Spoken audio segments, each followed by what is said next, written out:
Hi guys, welcome to technical study zone. दोस्तों, ISRO space application centre Ahmedabad की तरफ से एक रिक्रूटमेंट आया है। तो जितना भी आईटीआई कैंडिडेट स्टूडेंट्स है उसके लिए बहुत ही अच्छा रिक्रूटमेंट आया है टेक्नीशियन बी पोस्ट में।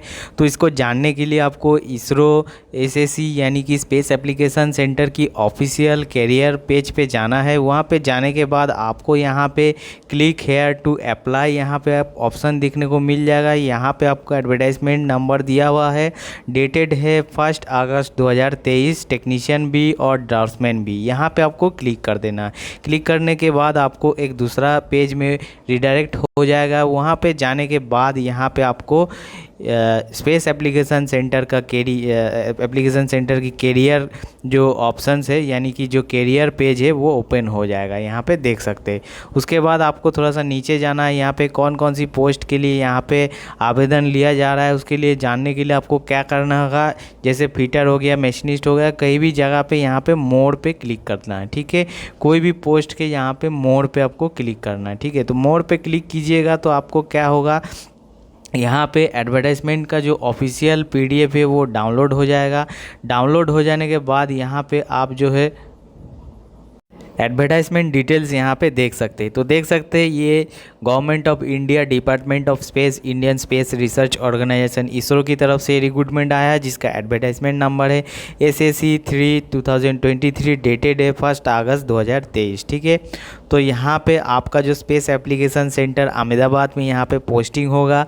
तो यहाँ पे कौन कौन सी पोस्ट है यहाँ पे देख सकते हैं। Name of post, number of vacancy, essential qualification. ठीक है, जैसे हमारा फर्स्ट पोस्ट क्या है, जैसे टेक्नीशियन बी फीटर। ठीक है, तो टेक्नीशियन बी फीटर में यहाँ पे टोटल 4 पोस्ट है जिसमें यूआर में 2 है, ओबीसी में 1 है, एसटी में 1 है। ठीक है, यहाँ पे देख सकते हैं out of the above 1 post is identified for ESM. ठीक है, जो एक सर्विसमैन होता है उसके लिए एक सीट यहाँ पे दिया गया। ठीक है, उसके बाद यहाँ पे एसेंशियल क्वालिफिकेशन। एसेंशियल क्वालिफिकेशन में क्या रखा है, matric, SSC, SSLC, 10th standard यानी कि आपको 10th पास होना चाहिए। साथ में अगर आपका आईटीआई है, एनटीसी है, एनएससी है फिटर ट्रेड में, यानी कि आपका अगर डायरेक्ट अप्रेंटिसशिप है तो भी आप अप्लाई कर सकते हैं, या तो आपका आईटीआई है सिर्फ तो भी आप अप्लाई कर सकते हैं। ठीक है, उसके बाद मशीनिस्ट पोस्ट। मशीनिस्ट पोस्ट में यहाँ पे देख सकते हैं एक पोस्ट है जो ओबीसी के लिए रिजर्व्ड है। ठीक है, उसके बाद टेक्नीशियन भी इलेक्ट्रॉनिक्स। इलेक्ट्रॉनिक्स में आपका टोटल 15 पोस्ट है जहाँ पे आपका यूआर में 5 है, ओबीसी में 5 है, एसटी में 3 है, ईडब्ल्यूएस में 2 है। ठीक है, इसके लिए भी आपको आईटीआई होना चाहिए इलेक्ट्रॉनिक्स मैकेनिक में। ठीक है, उसके बाद नेक्स्ट जो यहाँ पे पोस्ट है वो है टेक्नीशियन बी इंफॉर्मेशन टेक्नोलॉजी। इसमें आपका टोटल 5 सीट है, यूआर में 2, ओबीसी में 2, एसटी में 1 है, जहाँ पे आपको आईटीआई होना चाहिए इंफॉर्मेशन टेक्नोलॉजी में। ठीक है, उसके बाद यहाँ पे है टेक्नीशियन बी ICTSM ITESM। ठीक है, इस पोस्ट में आपको टोटल 5 पोस्ट यहाँ पे देखने को मिल जाएगा, जहाँ पे यूआर में 2 है, ओबीसी में 1 है, एसटी में 1 है, ईडब्ल्यूएस में 1 है। ठीक है, तो यहाँ पे आपको आईटीआई होना चाहिए किस चीज़ में, information and communication technology system maintenance, या तो information technology and electronic system maintenance में आपको आईटीआई होना चाहिए। ठीक है, उसके बाद टेक्नीशियन इलेक्ट्रीशियन।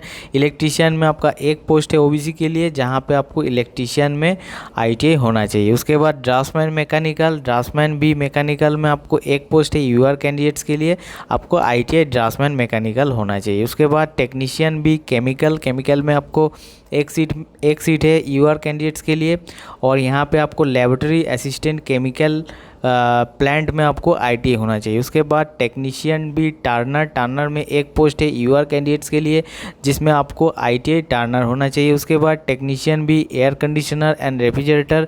यहाँ पे आपको एक पोस्ट है जहाँ पे आपको एसी मैकेनिक में आईटीआई होना चाहिए। ठीक है, उसके बाद आ जाते हैं यहाँ पे आपको जो है यहाँ पे एज लिमिट क्या यहाँ पे रखा गया है। ठीक है, तो एज लिमिट यहाँ पे रखा गया है, देख सकते हैं 18 से 35। तो बहुत ही अच्छा एज लिमिट दिया गया है 18 से 35। तो यहाँ पे आप देख सकते हैं लेवल इसका क्या है, यानी कि पे स्केल इसका है 21,700 से 69,100, यानी कि आपका ग्रेड पे है 2000 ग्रेड पे। ठीक है, 2000 grade pay as per 7th पे कमीशन। ठीक है, उसके बाद यहाँ पे आप देख सकते हैं आपका जो आयु होना चाहिए वो 21 अगस्त तक होना चाहिए, 18 से 35 वर्ष तक, ठीक है। उसके बाद आपको क्या क्या फैसिलिटीज़ मिलेगा, जैसे आपको डियरनेस अलाउंस मिलेगा, हाउस रेंट मिलेगा, HRA ट्रांसपोर्ट अलाउंस मिलेगा, और साथ में तो आपका बेसिक जो है वो मिलेगा। उसके बाद जो है NPS मिलेगा, मेडिकल फैसिलिटी मिलेगा, आपको HRA मिलेगा, हाउस बिल्डिंग एडवांस मिलेगा, LTC मिलेगा, लिफ्ट ट्रैवल कंसेशन, ठीक है, ग्रुप इंश्योरेंस। तो इतना कुछ आपको फैसिलिटीज़ जितना as per central government rules है वो सब आपको मिल जाएगा, ठीक है। उसके बाद सिलेक्शन प्रोसेस यहाँ पे आ जाते हैं। सिलेक्शन प्रोसीड्यूर में देख सकते हैं यहाँ पे क्या है, टेक्नीशियन बी और डस्टमैन बी के लिए आपको रिटन टेस्ट होगा और स्किल टेस्ट होगा, जैसे कि इसरो में होता है, ठीक है। तो यहाँ पे टोटल आपका 90 मिनट्स का जो है एग्ज़ाम रहेगा, यानी कि 1.5 घंटा का, जिसमें आपका 80 मल्टीपल चॉइस क्वेश्चन रहेगा और जिसमें आपका नेगेटिव रहेगा 0.33, यानी कि एक क्वेश्चन आपको गलत करने में 0.33 मार्क्स जो है आपका डिडक्ट हो जाएगा, ठीक है। उसके बाद मेरिट बनेगा, रिटन टेस्ट के नंबर के हिसाब से आपको जो है स्किल टेस्ट में बुलाएगा। स्किल टेस्ट में आपको 1:5 रेशियो में बुलाया जाएगा, ठीक है। उसके बाद स्किल टेस्ट होगा आपका go and no go basis पे, ठीक है। तो स्किल टेस्ट और रिटन टेस्ट क्वालिफाई करने के लिए यहाँ पे एक प्री डिटरमाइंड जो है आपको यहाँ पे कट ऑफ मार्क्स दिया गया है। तो देख सकते हैं यहाँ पे जो है अनरिजर्व कैटेगरी के लिए रिटन टेस्ट में प्री डिटरमाइंड कट ऑफ यहाँ पे दिया गया है वो 32, ठीक है, यानी कि 80 मार्क्स में आपको 32 लाना है, ठीक है। उसके बाद स्किल टेस्ट में आपको 100 में से 50 लाना है। उसके बाद फॉर रिजर्व कैंडिडेट्स के लिए क्या होगा, रिजर्व कैंडिडेट्स के लिए जो है 80 में आपको 24 लाना है और 100 में 40 लाना है, ठीक है। अगर वो पोस्ट रिजर्व है, only if A post is reserve, यानी कि मान लीजिए आप जनरल पोस्ट में आप भरे हैं, लेकिन आप SC ST या तो OBC से अप्लाई किए हैं, लेकिन जनरल पोस्ट है तो उसमें आपको कोई भी तरह की रिजर्वेशन नहीं मिलेगा। जैसे ये मार्क्स हो गया आपका रिटन टेस्ट और स्किल टेस्ट का, ठीक है। उसके बाद आ जाते हैं इंपॉर्टेंट इन्फॉर्मेशन। यहाँ पे कुछ इंपॉर्टेंट इन्फॉर्मेशन दिया गया है, यहाँ पे आप लोग चेक कर लीजिएगा।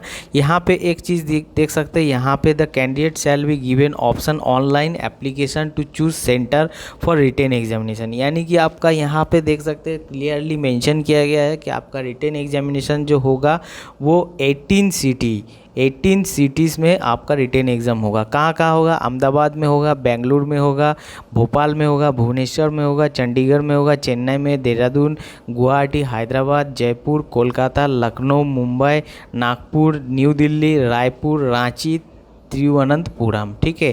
तो इतना जगह पे जो है आपको एग्ज़ाम सेंटर होगा। इसका मतलब आप समझ पा रहे हैं कि आपका जो एग्ज़ाम होने वाला है वो ऑनलाइन एग्ज़ाम होने वाला है, यानी कि ऑनलाइन CBT होने वाला है, ठीक है। उसके बाद जो लोग रिटेन टेस्ट में क्वालिफाई कीजिएगा, स्किल टेस्ट के लिए आपको मेल किया जाएगा और आपका जो स्पेस एप्लीकेशन सेंटर अहमदाबाद में ही आपको स्किल टेस्ट लिया जाएगा, ठीक है। उसके बाद और भी बहुत कुछ है आपका इन्फॉर्मेशन, यहाँ पे आप लोग थोड़ा सा चेक कर लीजिएगा क्योंकि वीडियो बड़ा हो जाएगा। उसके बाद यहाँ पे इंपॉर्टेंट डेट्स में आते हैं। इंपॉर्टेंट डेट्स यहाँ पे देख सकते हैं कि ऑनलाइन एप्लीकेशन यानी कि ऑनलाइन रजिस्ट्रेशन आपका कब से स्टार्ट होने वाला है, 1 अगस्त 2023 से होने वाला है।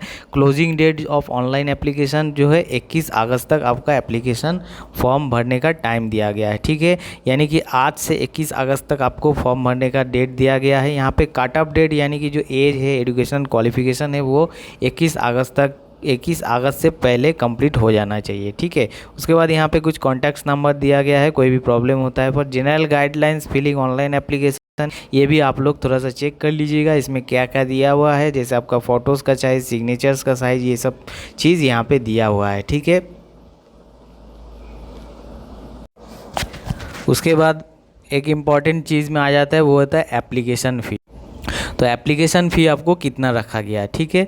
तो एप्लीकेशन फ़ी यहाँ पे देख सकते हैं, initial all candidates have to uniformly pay 500 rupees, यानी कि आपको पहले 500 रुपीज़ पे करना है, ठीक है। उसके बाद candidates belong to fee exempted categories, यानी कि SC ST PWD जितना भी कैंडिडेट्स है वो लोग जो है एग्जाम्प्टेड कैटेगरी में आते हैं। तो क्या होगा कि पहले आपको 500 रुपीज़ सबको पे करना होगा, ठीक है। चाहे आप SC ST OBC जनरल कोई भी कैटेगरी का हो तो आपको 500 रुपीज़ पहले पे करना होगा, ठीक है। उसके बाद क्या बोला जा रहा है, विल बी रिफंडेड फुल फ़ी, ठीक है। अगर आप एग्ज़ाम में बैठते हैं, अगर आप रिटेन एग्ज़ाम में बैठते हैं तो आप एग्जाम्प्टेड कैटेगरीज में है तो आपको फुल फ़ी रिफ़ंड कर दिया जाएगा, यानी कि 500 रुपीज़ आपको रिफ़ंड कर दिया जाएगा, ठीक है। उसके बाद अगर आप अदर्स कैंडिडेट्स है, जैसे जनरल हो गया, EWS OBC हो गया, तो उसको 400 रुपीज़ रिटर्न कर दिया जाएगा, यानी कि 100 रुपीज़ जो है आपको एप्लीकेशन चार्ज है। एक्चुअली 100 रुपीज़ आपका जो है एप्लीकेशन चार्ज है, लेकिन आपसे 500 रुपीज़ लिया जाएगा, बाद में 400 रुपीज़ जो है आपको रिफ़ंड कर दिया जाएगा अगर आप एग्ज़ाम में बैठते हैं। अगर आप एग्ज़ाम में नहीं बैठते तो आपको रिफ़ंड नहीं किया जाएगा, ठीक है।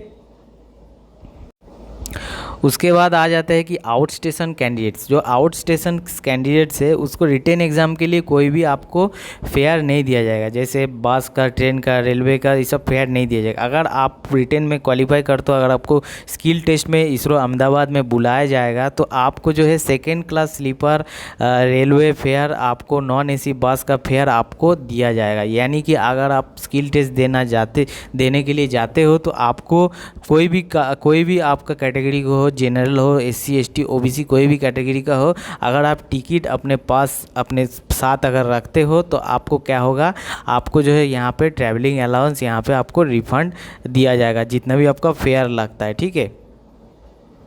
तो ये था आज का नोटिफिकेशन। अगर आपको अच्छा लगे वीडियो तो लाइक कर दीजिए, शेयर कर दीजिए। अगर आपको कोई भी जानकारी मेरे द्वारा दिया गया कोई भी जानकारी अगर आपको और भी जानना चाहिए, ठीक है, तो आप ज़रूर से ज़रूर कमेंट्स कीजिए, ठीक है।